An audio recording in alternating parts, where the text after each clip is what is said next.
Les études, l'école, ça accompagne la vie de la personne. Mais ça ne garantit pas la réussite de la personne. C'est ce que nous faisons qui détermine qui nous serons demain. Tout comme échouer à l'école n'est pas synonyme direct d'échouer dans la vie réelle. Demande-moi, je vais te donner. Ou soit, deuxièmement, ne me demande pas, je vais te donner. Tout ceci montre à quel point ce système est déplorable. Pourquoi? Parce qu'ils savent dire des choses, mais ils ne savent pas faire la suivi. S'il y a des réserves qu'on s'est fait envers l'autre, on n'est pas l'ami. Comment est-ce qu'on peut arrêter une relation avec une personne qu'on a vraiment beaucoup aimée? Mais si tu ne m'as pas aidé quand j'étais en bas, viendras-tu m'aider quand je serai au sommet? C'est ça qu'il faut faire. Il ne faut jamais avoir de regrets. Quels sont les dangers que vous avez remarqués avec le système éducatif? Comment est-ce qu'on peut se faire des amis? Vous voulez vraiment arrêter ou vous voulez améliorer les choses? Les plus riches, ils ont des besoins qui sont adaptés à leur richesse. Les plus pauvres ont aussi des besoins qui sont adaptés à leur pauvreté. Il n'y a rien de grand qu'on obtient sans perdre quelque chose de cher. Il y a beaucoup de choses à sacrifier, mais je vais te dire des choses qui résumeraient de tout. Rester en vie et profiter.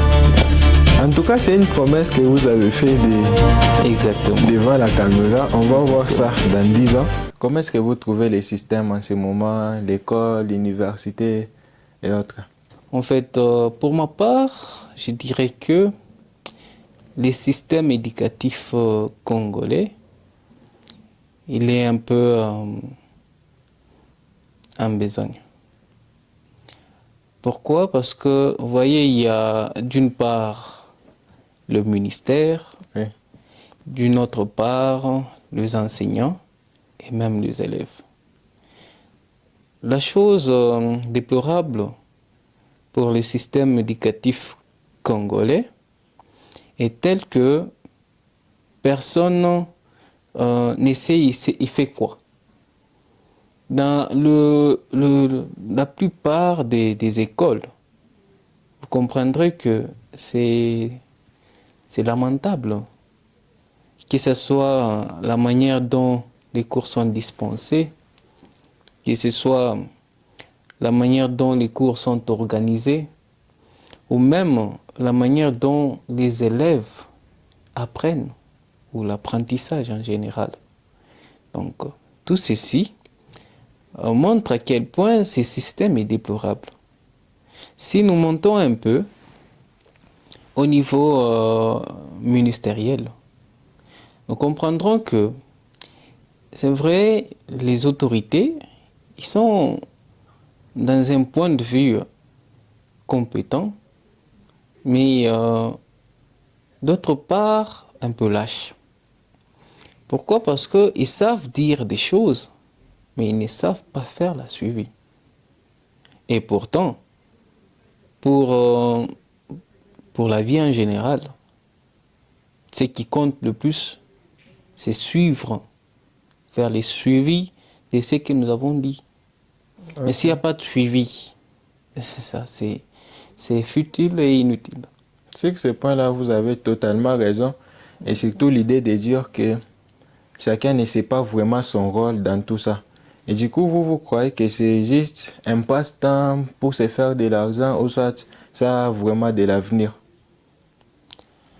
Bon, au niveau où nous en sommes, on peut dire que il y a des chances. Il y a des chances pour que les choses s'améliorent. Déjà que j'ai suivi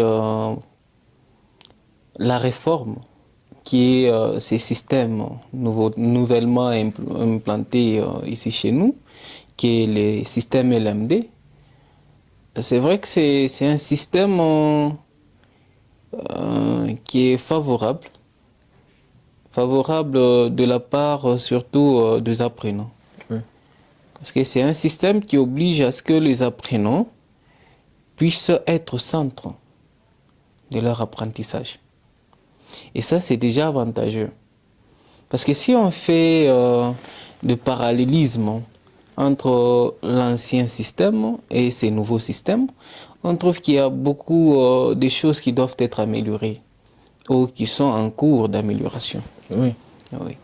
Seulement, on ne sait pas mettre la pression à notre gouvernement d'en mettre la rigueur parce que vous savez, les changements, ça implique beaucoup de choses.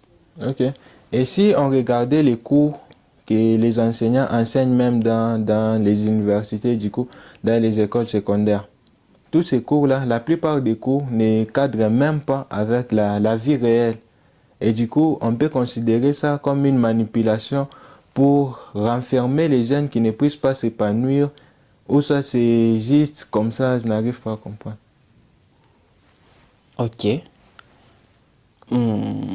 Dire que c'est juste une manipulation, ça serait dur de trop. Parce qu'il y a des efforts consentis. Et ces efforts, comme je l'ai dit tout à l'heure, ça part aux bénéficiaires directs qui sont les apprenants. Alors, vous savez, dans chaque système, ok, ou dans l'implantation de chaque système, il y a ce qu'on appelle des failles. Oui. Voilà. Alors, c'est vrai que dans ces systèmes aussi, tout comme dans l'ancien système, il y avait des failles. Alors, quand nous visons, nous sommes en train de viser le changement, nous devons nous attendre au pire. Et c'est ce que moi j'ai constaté. Le gouvernement, les autorités, ils se donnent vraiment corps et âme pour qu'il y ait des changements. Et surtout, de ma part à moi, je dirais que c'est très bien d'opter pour un nouveau système. Parce que quelque part, je suis aussi les cobayes de ces nouveaux systèmes. Et je suis aussi les cobayes de l'ancien système. Ok. Voilà. Et vous pensez que les études sont les moyens nécessaires pour réussir sa vie et atteindre le succès? Répondre un oui, c'est mentir. Oui. Pourquoi? Parce que si vous regardez ceux qui ont été premiers à l'école n'ont jamais été toutefois premiers dans la vie active. Oui. Oui. C'est pourquoi pour moi, je dirais que réussir à l'école n'est pas synonyme forcément de réussir dans la vie réelle. Tout comme échouer à l'école n'est pas synonyme direct d'échouer dans la vie réelle. Mais ce qu'il y a, c'est que les études, l'école, ça accompagne la vie de la personne. Mais ça ne garantit pas la réussite de la personne. Non. Ça accompagne la vision et la réussite de cette personne. Si bien sûr, cette personne-là s'adonne à ce qu'il fait. Ok. Vous avez dit que les premiers de l'école n'est pas forcément les premiers de la vie. Eh bien, cela est dit à quoi? Dans la plupart des cas, on voit des personnes qui ne s'en sortaient même pas bien à l'école. Et du coup, après même leurs études, ils commencent leur vie active comme ça, ils s'en sortent très bien. Tandis que ceux qui faisaient des résultats incroyables, 80%, 70%, eh bien, ils continuent toujours à galérer. Cela est dit à quoi? Ok. Ce que j'ai fini par comprendre, c'est que c'est une question psychologique. Mhm. Oui. Pourquoi? Regardez, j'aime souvent comparer les études à une question théorique. Mhm.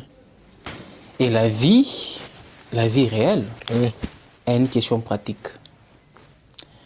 Quand vous prenez la théorie reste sur papier, n'est-ce pas? Oui. Mais la pratique, elle vous accompagne dans les actions.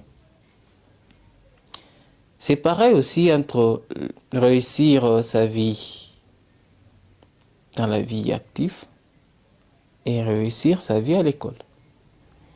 Quelqu'un qui se donne trop aux études oublie la partie qui est la vie pratique. Et ça, j'ai remarqué, c'est un défaut que beaucoup de gens intello à l'école ont sur la vie active. Ça veut dire quoi? La personne, elle se donne pour devenir bon. Elle donne tous les efforts nécessaires pour devenir bon, pour réussir à une question posée à l'école. Oui. Ça, c'est une personne intelligente à l'école. Elle fait tous les maximums pour réussir à l'école. Mais qu'en est-il des histoires, des choses de la vie courante? Vous allez voir que ces gens-là ont tendance à se retirer de la vie courante.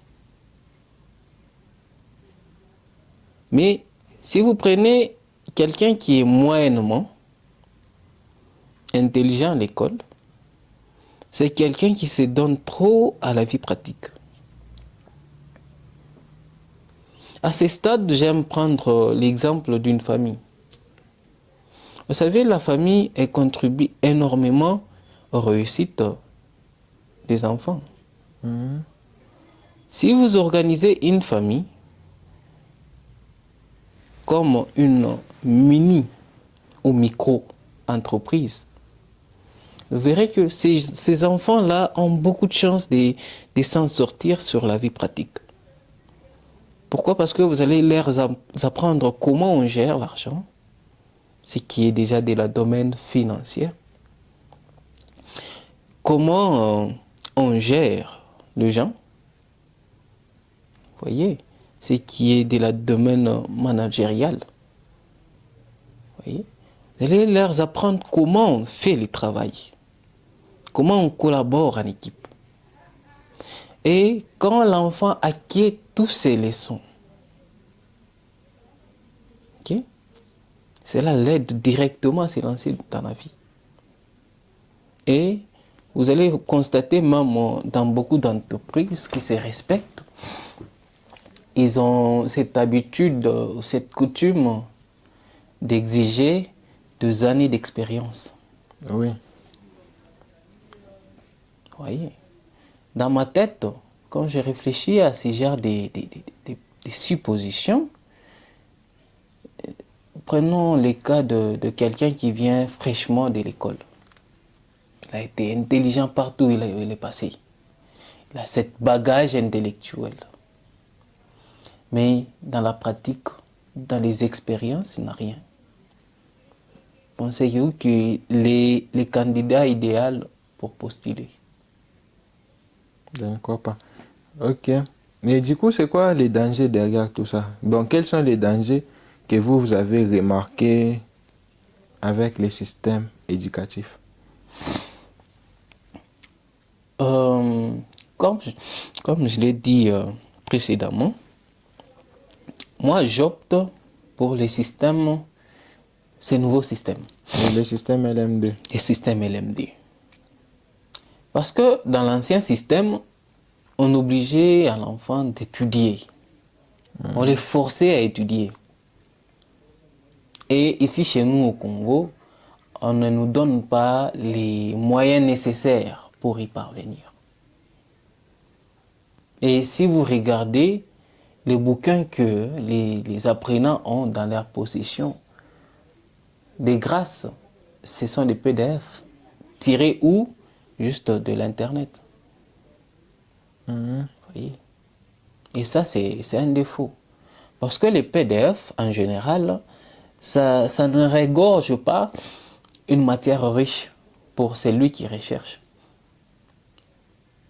Mais si vous avez des livres à la disposition, vous avez des laboratoires et des équipements nécessaires pour chaque domaine spécifique, vous constaterez que l'apprenant n'aura pas seulement un bagage théorique, mais il aura aussi de l'expérience quelque part. Oui. Bien que cette expérience ne sera pas de beaucoup d'années, mais déjà 6 mois, 3 mois, c'est bon pour que quelqu'un puisse s'en sortir.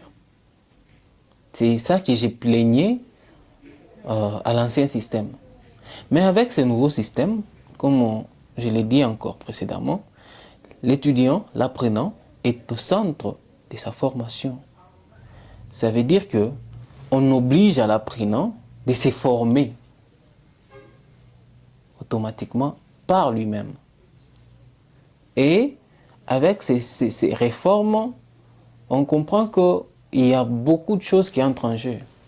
Il y a l'aide venant du gouvernement, il y a l'aide venant des enseignants et même de l'établissement elle-même.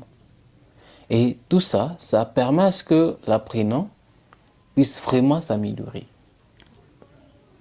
Parce que ces systèmes obligent à ce que l'apprenant puisse avoir tous les équipements nécessaires pour sa formation. Ok. Et prenons l'effet de ne pas ajouter des cours comme développement personnel, l'entrepreneuriat, la gestion des finances, disons le marketing, la psychologie, donc la plupart des cours qui cadrent vraiment avec la vie pratique. La plupart déjà des cours ne sont même pas dans les systèmes éducatifs. Vous ne pensez pas que c'est aussi un danger pour maintenir un peu ceux qui sont à l'intérieur, donc pour leur cacher un peu certaines vérités? Ah oui, ça c'est vrai.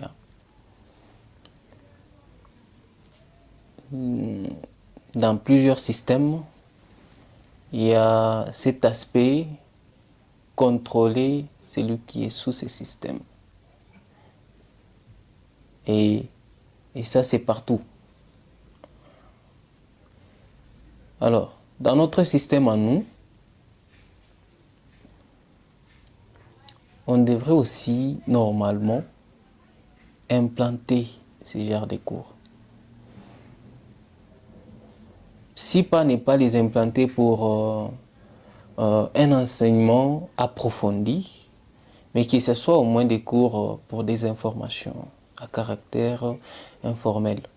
Ça vous informe sur la vie, sur d'autres aspects que vous ne savez pas. Prenons par exemple la plupart des techniciens. Les techniciens ne connaissent pas certaines, je dirais, certains cours comme la philosophie. Oui. L'entrepreneuriat, c'est juste effleuré. On essaie juste de passer au-dessus. Quand on apprend l'entrepreneuriat à l'école, c'est pas pour que vous soyez très bon dans ça. Non, mais c'est juste pour vous informer. Et puis on passe. Et pourtant, ce sont des choses qui doivent contribuer au développement du pays. Parce que si chacun est à même de développer un business, d'entreprendre une ou deux activités dans sa vie, vous verrez que la vie sera moins douloureuse, comme les cas aujourd'hui. Déjà, pour être honnête avec vous, je ne suis pas vraiment fan de ces systèmes-là. Et du coup, ce que moi j'ai trouvé aussi comme danger déjà, c'est avec les enseignants. Parce que déjà, je me rappelle, lorsque j'étudiais dans l'école où j'avais étudié il y a un peu longtemps, les professeurs même qui donnaient les cours des... il y a les options BC. BC, ils étudient souvent un cours là où ils font des calculs d'argent, des choses là. Les professeurs même qui donnaient ces cours-là, toutes les sommes d'argent qu'il enseignait à ses élèves, lui-même n'a jamais touché ça. Exactement. Et du coup, je vous donne raison lorsque vous disiez que non. Lorsqu'ils donnent ces cours-là, c'est juste pour informer. Tandis qu'eux-mêmes, ils n'ont même pas mis ça en pratique. Oui. Et du coup, la question que je vais poser maintenant, c'est pour savoir comment est-ce qu'on peut remédier à tout ça? Bon, pour y parvenir, d'abord, il faudrait que nous puissions avoir cette volonté. Cette volonté de la part de qui? Des dirigeants. Il faut qu'il y ait ces soucis-là de vouloir améliorer les choses. Vous savez, le mal avec nos dirigeants, c'est que ils prennent leurs enfants et les envoient ailleurs. Mais ils viennent nous construire, nous, des écoles. À votre avis, quelle serait la qualité de cet enseignement? Je comprends. Ok. En tout cas, j'ai beaucoup aimé cet échange sur le système éducatif. Merci. Et là, on va changer de sujet. D'accord. Déjà, dans la plupart des cas, on continue toujours. Donc là, on a parlé du système éducatif. Exactement. Là, maintenant, on va entrer dans ceux qui sont à l'intérieur du système éducatif, entre autres les jeunes. Aujourd'hui, la plupart des jeunes sont dans des relations amicales, des relations amoureuses. Et du coup, ils ne savent même pas comment entretenir ces relations-là. Ils ne savent pas vraiment qu'est-ce qu'il faut faire pour bien vivre avec son partenaire de vie, bien vivre avec ses amis. Et selon vous, vous croyez que c'est là déjà quoi? Bon, vous savez, sur la question relationnelle, non? Oui. Il y a beaucoup de facteurs qui entrent en jeu. Savoir vivre, le savoir vivre en fait, c'est un domaine qui s'apprend. On ne n'est pas bon ni mauvais, mais tout dépend de la société qui nous régit. Si nous avons vécu dans une société où il y avait que des impolis, vous voyez, donc cela agira sur nous, il y aura de l'influence. Et cette influence fera ce que nous soyons impolis. Mais si nous avons évolué dans une société où il y a des gens qui se respectent, qui savent c'est quoi l'amitié, qui savent c'est quoi la relation humaine, alors nous allons avoir ces valeurs et ça sera plus facile pour nous et plus sain de les appliquer à autrui. Ok, et déjà j'ai sauté la première étape même pour se faire des amis. Comment est-ce qu'on peut se faire des amis? Ah bon, d'abord il faut être ami avec soi-même. Parce qu'il y a des gens qui veulent être amis à quelqu'un, s'oubliant eux-mêmes.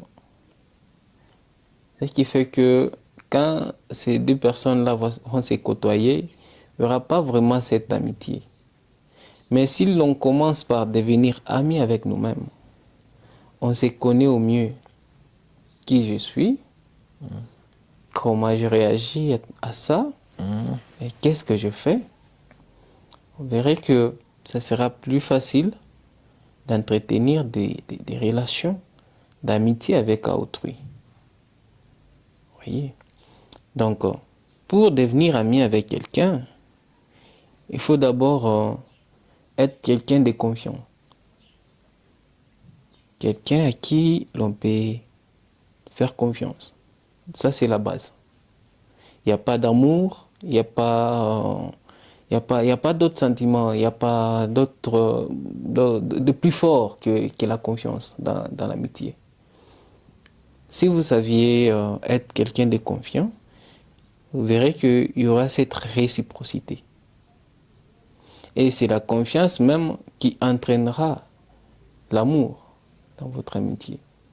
Parce que si la personne en face de vous, elle sait que l'autre ici, je peux lui faire confiance, vous voyez, il aura cette liberté d'expression. Il ne va pas se réserver. Parce que déjà, quand dans l'amitié, vous vous réservez, vous empêchez, vous étouffez votre amitié. Oui. Par contre, si vous savez vous ouvrir, il n'y a pas de secrets gardés, Vous savez que si je lui dis mes secrets, il va garder ça et réciproquement, vice-versa. Alors là, l'amitié est établie. Vous voyez? Ça, c'est, ça, c'est, ça, c'est, euh, ça, c'est une amitié qui est générale, hein, qui n'est pas détaillée, juste générale. Comment on peut y parvenir? Faites-vous confiance. Ayez confiance l'un en l'autre.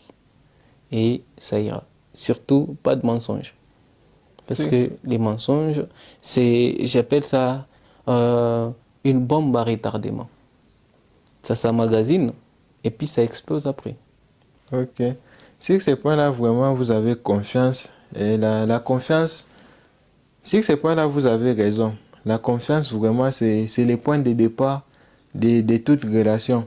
Et j'ai aimé le fait que vous avez inclus déjà même l'amour, les sentiments, les autres choses. Déjà que ce soit pour les relations amicales et les relations amoureuses, la confiance, c'est la base. Et du coup, comment est-ce qu'on peut reconnaître des vrais amis? Comment est-ce qu'on peut reconnaître si les personnes avec qui nous passons la plupart de notre temps, disons que non, c'est notre partenaire, est une bonne personne? Ok. Vous savez, la confiance ou les liens qu'il y a entre frères de même père, de même mère. Vous savez, c'est ces liens-là qu'il y a. Mhm. Moi, j'aimerais appliquer ça à l'amitié. Ok. Si vraiment vous êtes au stade de dire ça c'est mon frère, mais qu'il n'y a pas de lien d'ADN, vous êtes vraiment des vrais amis. Parce qu'à ce stade-là, vous serez à même, à mesure de vous comprendre et de vivre ensemble. Même si l'un blesse l'autre, vous serez prêt à pardonner. Ça, c'est la vraie des vrais. Mais si on n'est pas à ce stade-là, si on a encore des doutes sur l'autre, s'il y a des réserves qu'on s'est fait envers l'autre, on n'est pas amis. On ne peut pas être amis. Si je sais que toi, je ne peux pas te faire ça ou je ne peux pas te dire ça. Parce que quand il y a l'amitié, il y a cette fraternité, il y a aussi cette liberté. Vous voyez? Vous savez que je peux faire tout ce que je veux avec cette personne sans m'inquiéter. Oui. Mais si vous savez qu'il y a l'arrière-voix qui vous dit, si tu fais ça, tu vas les regretter avec cette personne, Ok. c'est dur de plus. Sur ces points-là, en tout cas, je suis du même avis que vous. Si vraiment je ne peux pas tout te dire, si je ne peux pas vraiment te dire la plupart de mes choses, on n'est pas vraiment des amis. Et du coup, Exactement. moi, déjà personnellement, je n'ai pas trop l'habitude de dire tout à une seule personne. Voilà. Donc, si je n'ai pas l'habitude de dire tout à une seule personne, donc ce n'est pas des amis. Vous n'avez pas d'amis. Ok. Ok. Et du coup, comment est-ce qu'on peut arrêter une relation avec une personne qu'on a vraiment beaucoup aimée, avec une personne qu'on a passé un très bon moment ensemble, mais cette personne-là, on ne ressent plus vraiment la connexion avec elle. Comment est-ce qu'on peut arrêter ça? Mais la question que j'aimerais poser, c'est, vous voulez vraiment arrêter ou vous voulez améliorer les choses? Parce que vous avez dit, au départ, vous étiez très proches, vous ressentez des choses.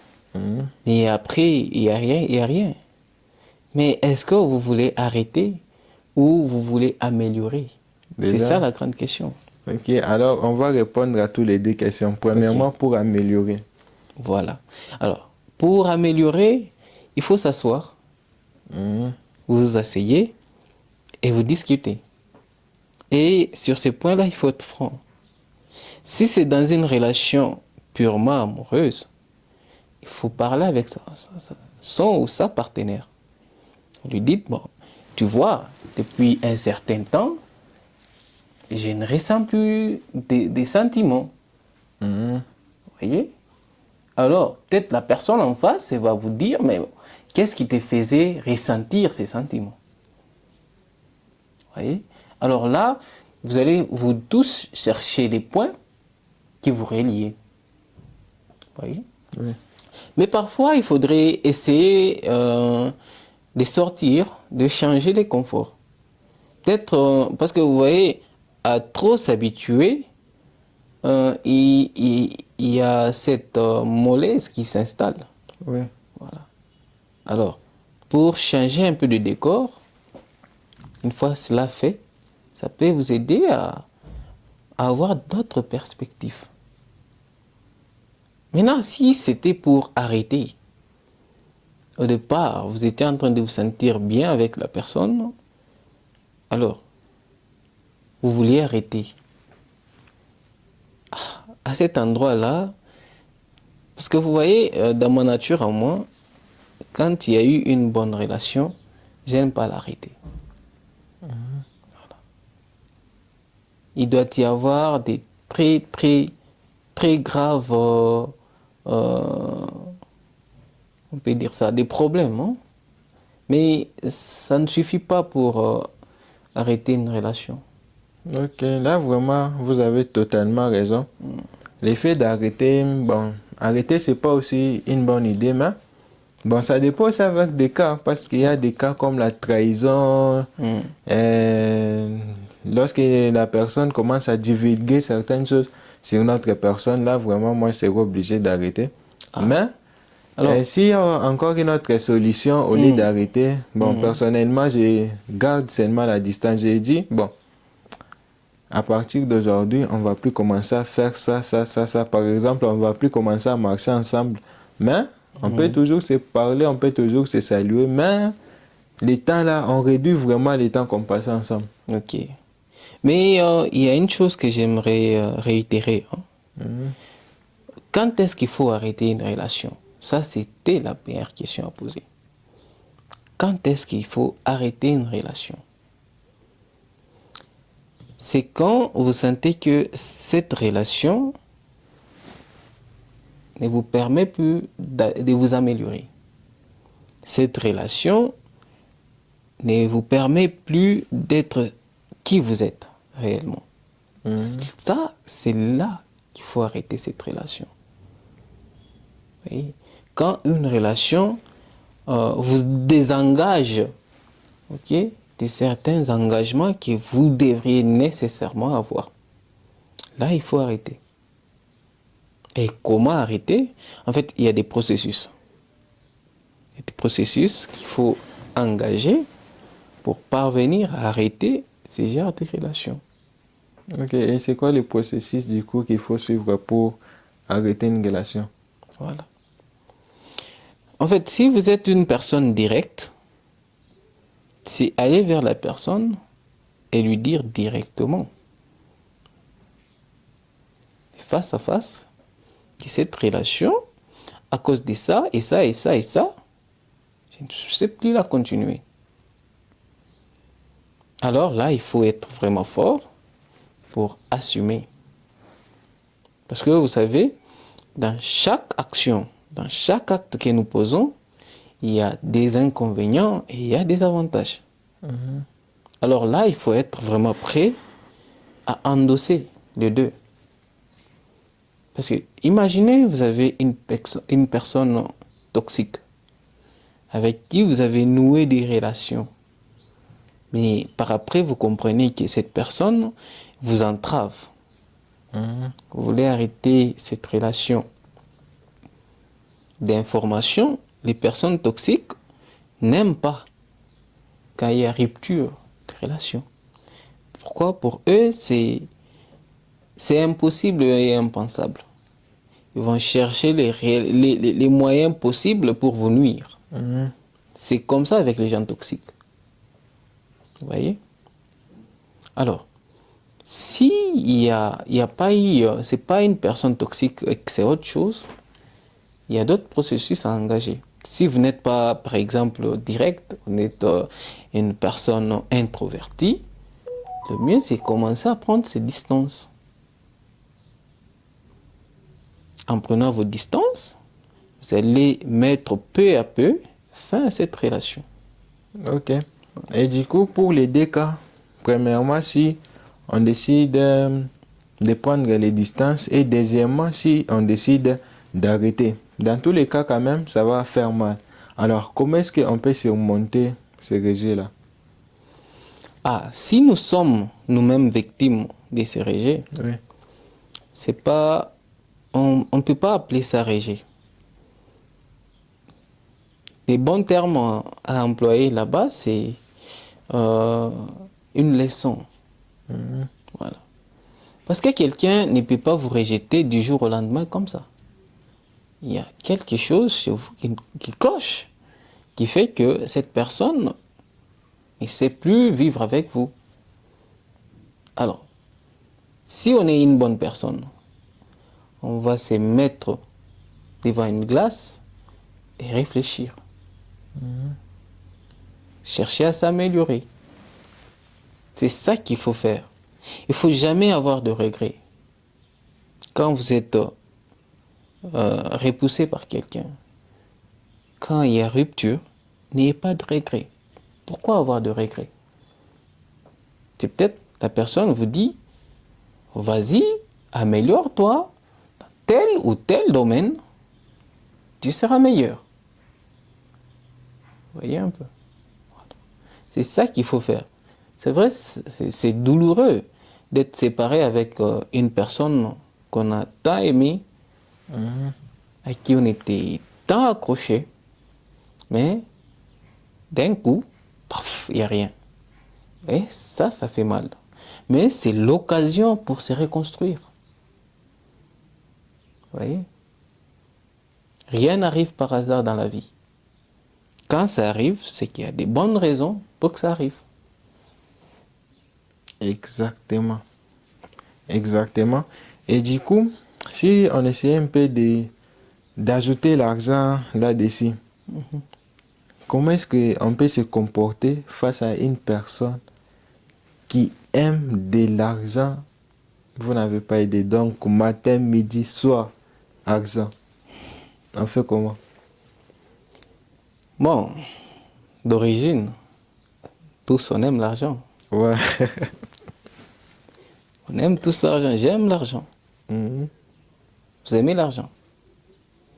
Mais ce qu'il y a, c'est l'intensité avec laquelle on aime l'argent. Mhm. C'est ça le mal. Il y a des personnes, tellement qu'il aime l'argent, il est prêt à te tuer pour l'argent. Mhm.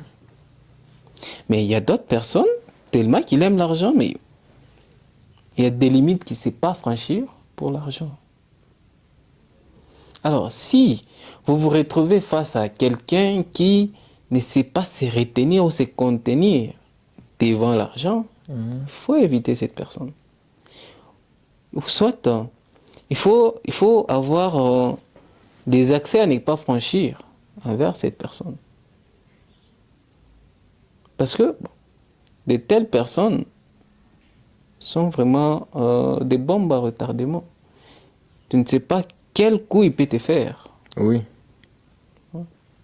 C'est pourquoi ces genre de personnes, quelqu'un qui aime trop l'argent, qui est avide de l'argent, il faut éviter. C'est pas un bon compagnon. Ok. Et déjà, parlons de l'argent. Supposons que vous avez beaucoup d'argent. Vous partagez la philosophie selon laquelle, premièrement, demande-moi, je vais te donner. Ou soit, deuxièmement, ne me demande pas, je vais te donner. Vous dites la philosophie de demande-moi, je vais te donner. Ou soit, ne me demande pas, Oui, je vais te donner. je vais te donner. Donc, dans les deux cas, vous donnez toujours. Ok. Alors, en quoi consiste cette philosophie? Déjà, de base, bon, ça déjà, c'est ma réalité à moi. Ok. Normalement, je n'aime pas du tout qu'on me demande d'argent. Exactement. Normalement, je n'aime pas. Et j'aime bien lorsque j'appelle une personne, allô? Ouais, allô? C'est numéro, je peux envoyer l'argent? Oui, d'accord, attends, je t'envoie. Allô, c'est comment, t'es où? Ouais, je t'envoie quelque chose. Ah, merci beaucoup là. L'effet là, ça crée la surprise, une personne ne s'attendait pas. Et du coup, ces souvenirs là, ça reste un peu mémorable. Tandis que lorsqu'une personne demande l'argent, bon, je vois ça un peu comme c'est un peu trop demandé. Vous pouvez demander par exemple $10. Et pourtant, si avec ma propre volonté, je pourrais vous envoyer même $50. Ok. En fait, vous savez, dans mon cas, à moi, j'aime quand quelqu'un est ouvert avec moi. C'est pourquoi j'aime offrir la liberté à tout le monde qui m'entoure. J'aime quand quelqu'un me dit, tu vois, à ces moments, j'ai besoin de ci et j'ai besoin de ça.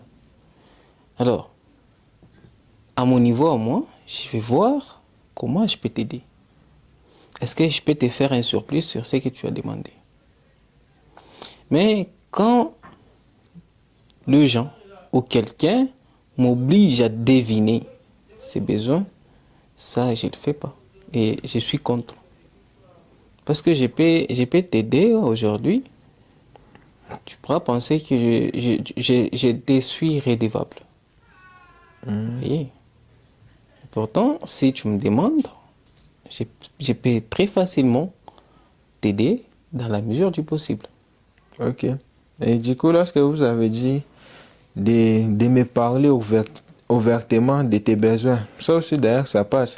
Au lieu de me dire, Axel, là, je dois payer un nouveau téléphone et du coup, envoie-moi $20. Ça, déjà, ça, je ne suis pas d'accord avec ça. Et vu que vous l'avez dit, vous pouvez dire, Axel, là, j'ai fait tomber mon téléphone et du coup, là, il me faut encore un peu d'argent pour payer un nouveau téléphone. Soit vous dites, là, j'ai fait tomber mon téléphone et du coup, j'aurais besoin encore de payer un autre téléphone. Et là, maintenant, dans mes possibilités, je dis, ah, telle personne a fait tomber, soit j'ai un téléphone, je donne, soit j'ai l'argent, je donne. Au lieu de dire, j'ai fait tomber, donne-moi ça, je vais encore payer un autre. Ça, je n'aime pas. Oui, Donc, on c'est peut pas bien. adopter ça, c'est bien. C'est bien, mais que ce soit pas trop fréquent. Oui. Oui, parce que nous les humains, en fait, on n'aime pas quand une situation devient dérangeante. Oui. Vous voyez? Il faut savoir que j'ai mes besoins, la personne en face, elle a ses besoins, Mhm. l'autre aussi a ses besoins. Vous savez, moi, je pars toujours du principe que tous, nous avons la même moyenne. Mhm. Que nous soyons très riches, que nous soyons très pauvres. Nous avons la même moyenne. Ça veut dire que les riches, les plus riches, ils ont des besoins Mhm. qui sont adaptés à leur richesse. Les plus pauvres ont aussi des besoins qui sont adaptés à leur pauvreté. Ok, comment expliquer ça?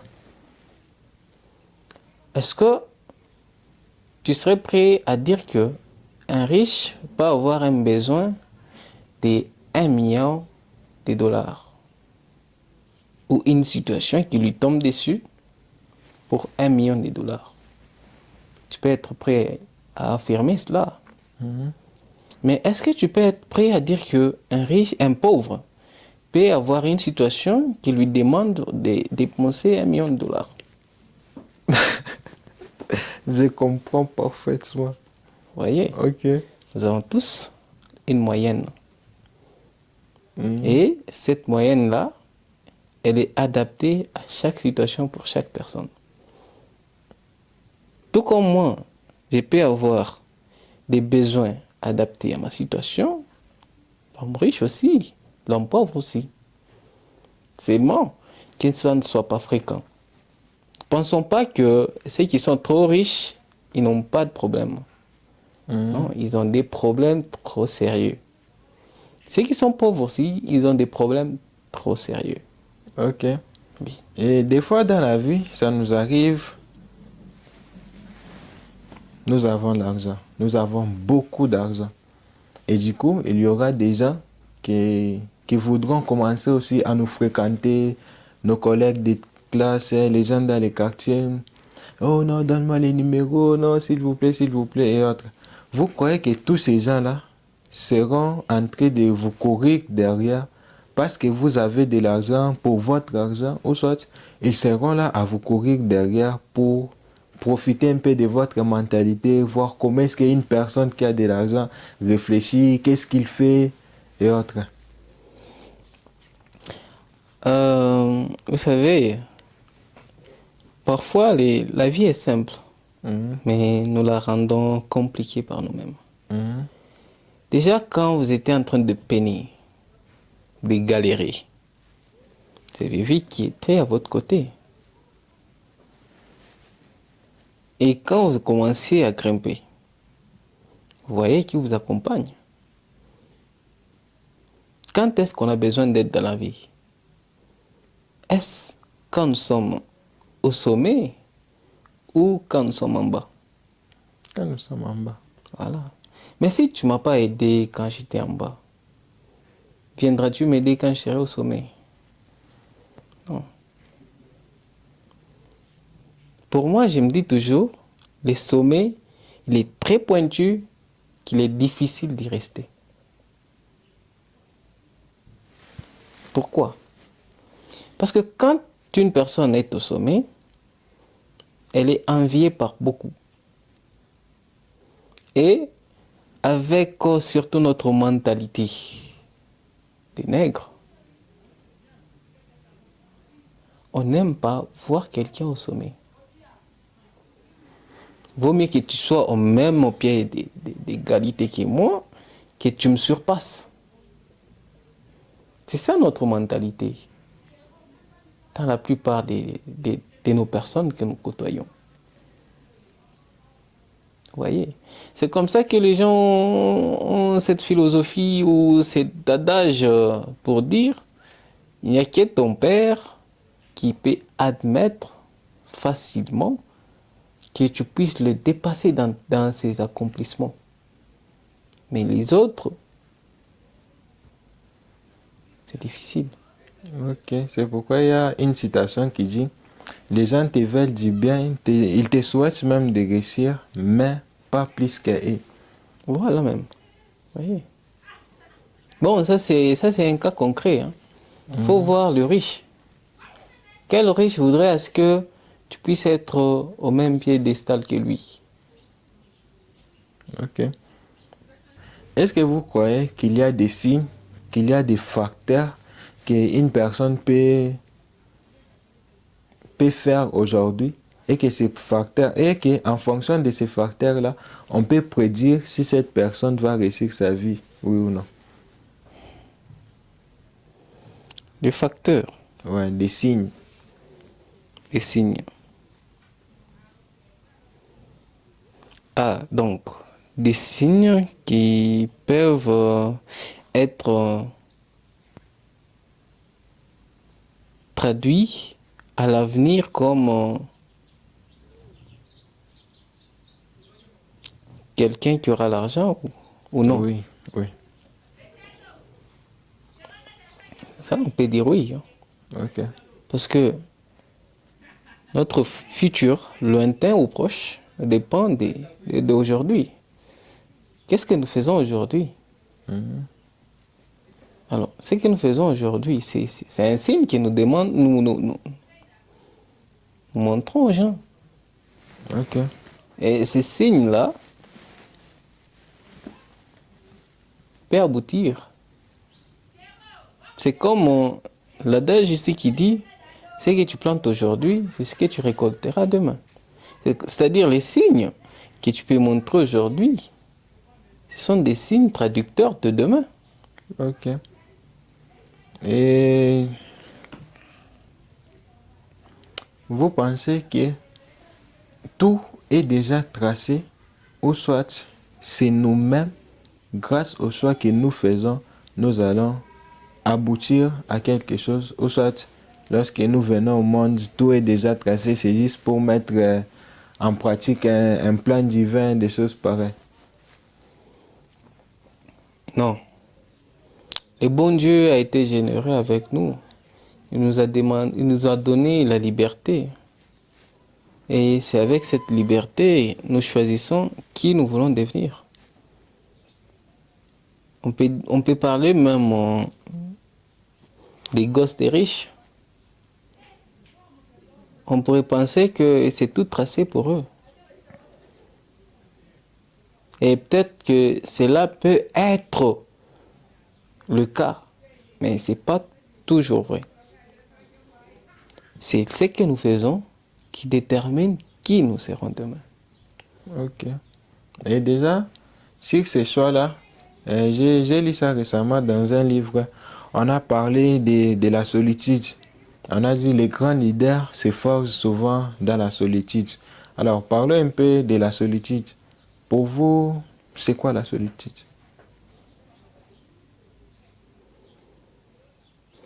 La solitude.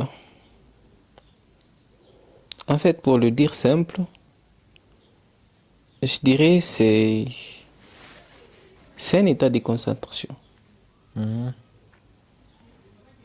Bien sûr, pour des gens qui veulent s'améliorer, pour des gens qui veulent se construire. Vous voyez? Mais c'est un état de désolation pour quelqu'un qui n'a pas d'objectif. Mhm. Pourquoi? En fait, quand quelqu'un reste solitaire, en vue de se construire, il ne restera pas solitaire assis. Il sera solitaire pratiquant. Mais quand est-ce que c'est une désolation? C'est quand quelqu'un reste solitaire, ne faisant rien, s'apitoyant sur son sort. Mhm. Vous voyez? Et ça va occasionner le stress, l'anxiété. Oui. Et les deux vont conduire nécessairement la personne à se donner la mort. Ok. Donc, on peut utiliser ça de deux manières. Soit pour se concentrer, donc on s'isole, on se concentre et du coup on sort, on met en pratique ce que nous avons fait. Et deuxièmement, soit on reste là pour dire ouais, je n'ai pas des amis, on s'apitoie sur notre sort comme vous l'avez dit. Et ça, des fois, ça mène au stress. Et du coup, qu'est-ce que nous pouvons faire pendant ces moments de solitude-là pour que nous puissions nous améliorer? Ok. En fait, tout commence par l'objectif. Oui. Pourquoi vous voulez vous isoler? Pourquoi vous voulez rester solitaire? Mhm. Et c'est en répondant à ces questions que vous saurez quoi faire dans votre solitude. On ne va pas établir une liste de ce que la personne doit faire quand elle est seule. Non. Tout dépend de ses objectifs et ses ambitions. Est-ce que c'est pour vous améliorer dans le dessin, par exemple? Devenir un très bon dessinateur. Est-ce que c'est pour améliorer votre art? Mhm. Ok? Ou est-ce que c'est pour vous connaître au mieux? Vous voyez un peu.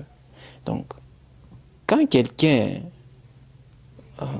a ces informations, il peut très bien se construire ou s'isoler pour s'améliorer. Ok. Parlons déjà, bon déjà pour moi, je considère la solitude comme un sacrifice que toute personne qui aimerait réussir sa vie devrait faire. C'est un moment de la vie où chaque personne qui aimerait quand même réaliser quelque chose de grand devrait passer. Pourquoi? Parce que soit, comme vous avez dit, on considère ça comme un moment de préparation.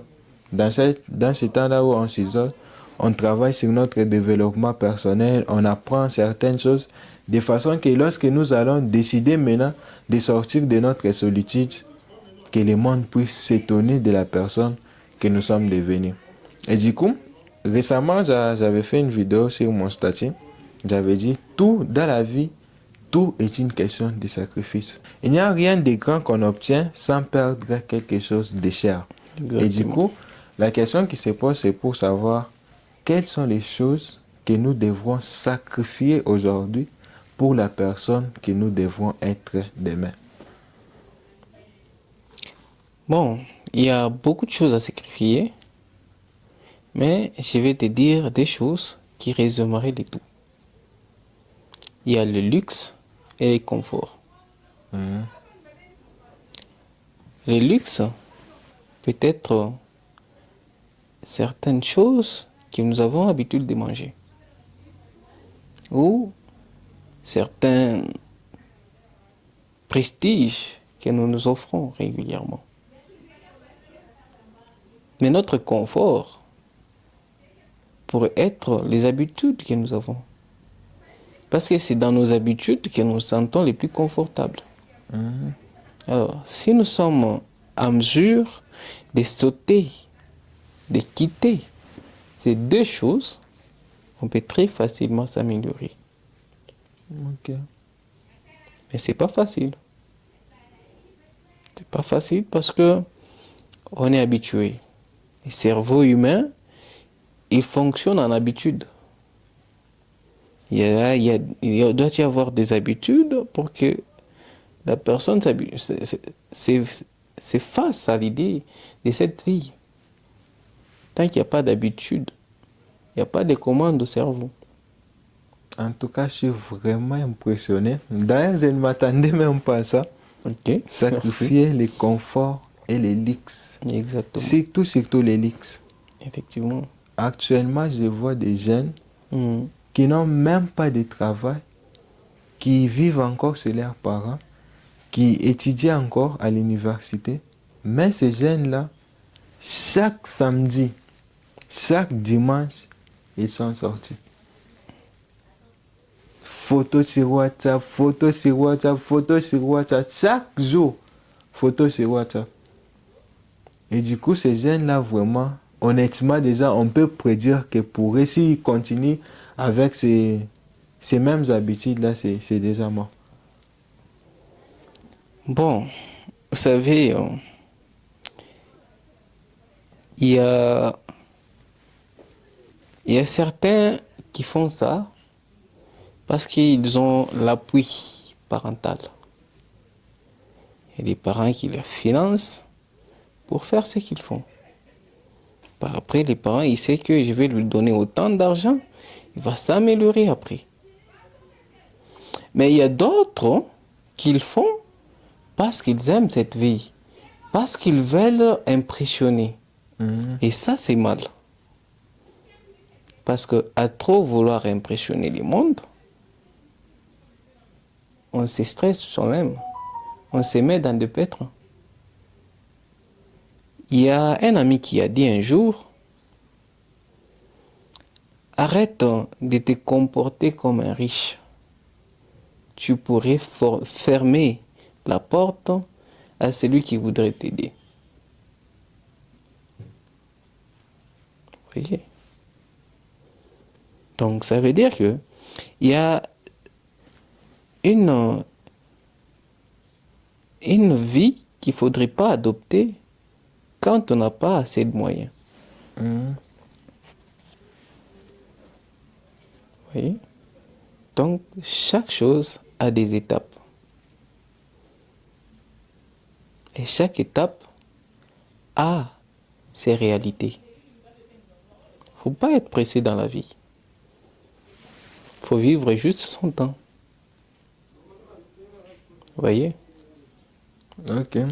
Et du coup, en parlant déjà de certains parents qui financent leurs enfants pour qu'ils puissent s'amuser, pour qu'ils puissent sortir avec des amis, vous ne trouvez pas que c'est un danger vraiment pour des enfants qui aimeraient réussir aussi leur vie? Oui, mais c'est trop dangereux en fait.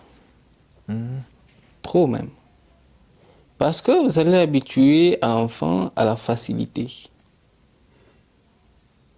Et cet enfant va s'habituer à cette facilité et va jamais réussir sa vie sans vous. On n'est pas éternel sur la terre. Voyez? Admettez que vous n'êtes plus là demain. Comment va s'en sortir votre enfant? Comprenez? Donc, aux parents qui encouragent les enfants à vouloir vivre cette vie, hein, un petit conseil, c'est laisser les enfants se débrouiller. Donnez-leur les moyens nécessaires pour se faire un nom. Ne leur donnez pas votre nom. C'est disons, les intérêts vivants. J'ai beaucoup aimé lorsque vous avez dit donner les enfants les moyens nécessaires pour se faire un nom et ne pas leur donner les noms.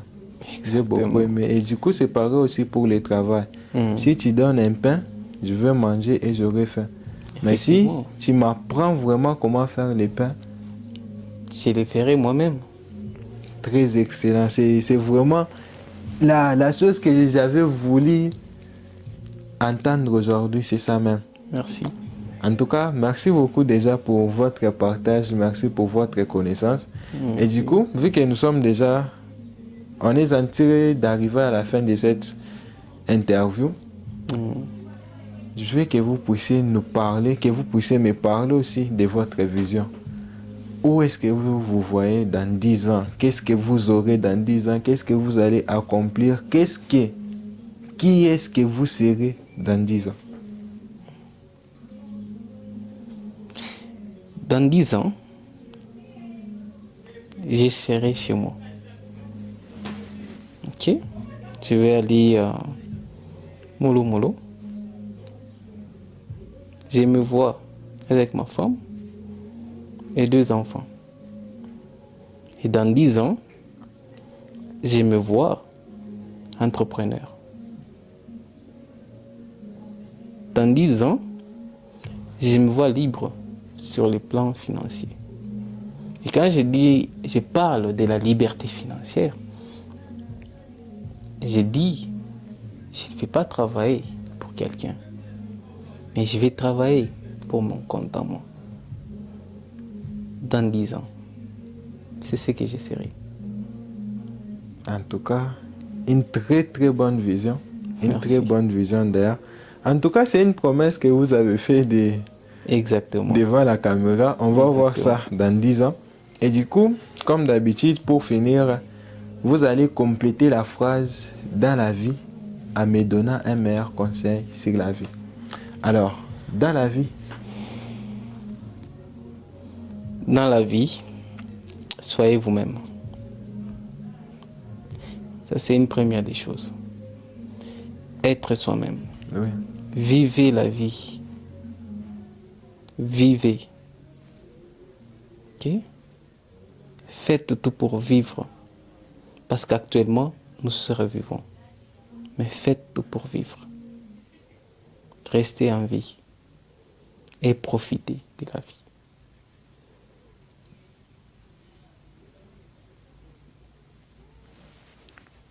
Très excellent. Merci. Très excellent. En tout cas, merci beaucoup pour votre partage. Merci pour le temps que vous nous avez accordé. En tout cas, à la prochaine. Merci beaucoup. C'est moi qui vous dis merci. Merci. En tout cas.